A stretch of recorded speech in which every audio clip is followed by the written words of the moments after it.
छोटे बच्चे की मज़ेदार कहानी। एक बार एक बच्चा अपने परिवार के साथ शहर के सबसे बड़े मॉल में खरीदारी करने गया। पूरे परिवार ने मॉल से पूरे माह की खरीदारी की।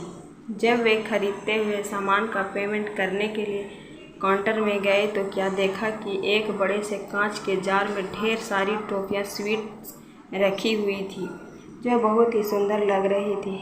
वहाँ के उस समय उस मॉल का मालिक भी वहीं मौजूद था।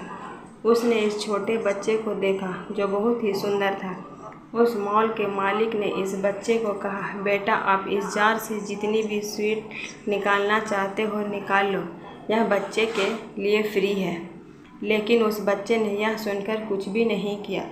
उस मालिक ने वही बात फिर से दोहराई और कहा, बेटे ले लो, जितनी भी टॉफ़ियाँ लेना चाहते हो ले लो। लेकिन उस लड़के ने अपना हाथ नहीं बढ़ाया। जब उस मालिक ने तीसरी बार कहा तब भी यह बेटा अपने पिता ही को देख रहा था। तब उसके पिता ने हाथ बढ़ाकर मुट्ठी भर के स्वीट्स उठाई और अपने बेटे को दे दी।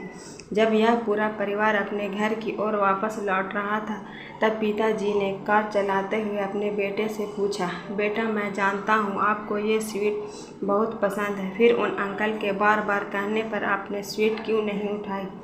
तब इस बच्चे ने बहुत खूब जवाब दिया। उसने कहा, पापा मैं जानता था कि आपका हाथ मेरे हाथ से बहुत बड़ा है, मैं उठाऊंगा तो बहुत कम उठा पाऊंगा, इसलिए मैं चाहता था कि आप मेरे लिए उठाएं। यह जवाब सुनकर उसके पापा मुस्कुरा दिए। दोस्तों, यह छोटे बच्चे की मज़ेदार कहानी हमें यह शिक्षा देती है कि हमारा पिता परमेश्वर भी महान है।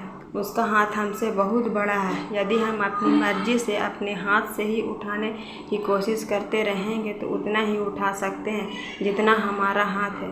लेकिन यदि हम अपने जीवन में परमेश्वर के हाथ को अनुमति देते हैं तो हमारे जीवन में इतनी आशीषें आ सकती है जितना हम अपने जीवन में समा नहीं सकते, और फिर हम भी राजा दाऊद के समान कह सकेंगे, मेरे कटोरा उमड़ रहा है। कृपया अपने कमेंट करके अवश्य बताएं छोटे बच्चे की मज़ेदार कहानी लेख आपको कैसा लगा। धन्यवाद।